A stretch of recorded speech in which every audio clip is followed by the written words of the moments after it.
Hey everybody, Holly here. If you've been on social media today, you are probably aware that today is World Suicide Prevention Day. And I knew I wanted to talk about this a little bit, but I wasn't really sure what it was I wanted to share because I'm not a licensed professional.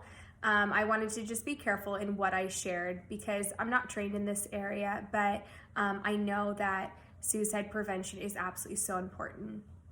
And as I did research this week on suicide prevention, one of the things that kept coming up is how important it is to have conversations and hard conversations with somebody you know that is dealing with mental health issues or is having suicidal thoughts. Just having those conversations and how to have those conversations.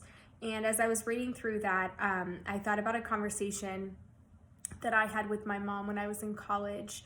And if you have heard my story, I share it very openly. I dealt for a long time with depression. I went long seasons with depression and have spent a long time in therapy on and off. And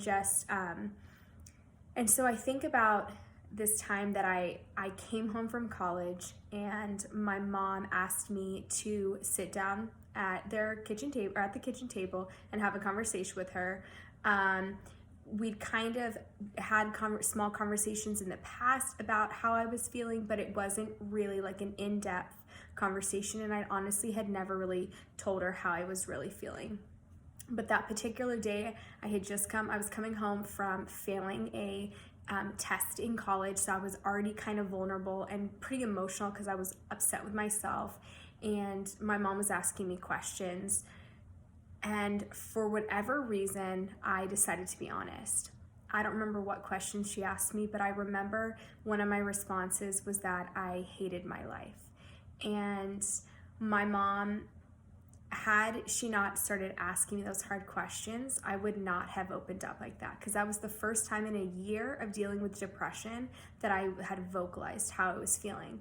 But my mom came into the conversation very sympathetic and non-judgmental, and I could feel that she cared about me by the questions she was asking, and just her giving me her time. And so I felt comfortable enough to actually share how I was doing.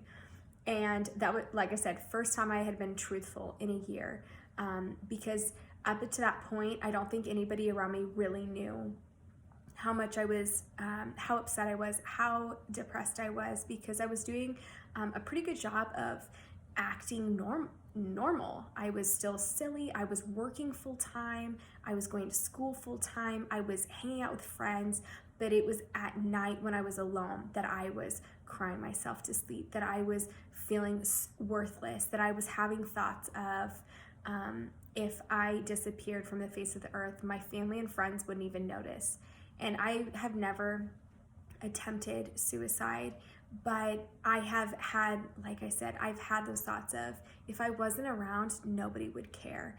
And I had those thoughts frequently, not just once. I had them frequently, and thoughts that I genuinely believed were true.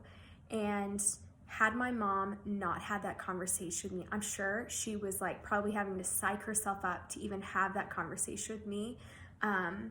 Had she not had that conversation with me and pulled me aside, I don't know how much longer I would have suffered in silence and not have vocalized, because I was embarrassed on how I was feeling. I didn't want people to know that I was suffering because I felt really ashamed of where I was and how I could even have gotten here.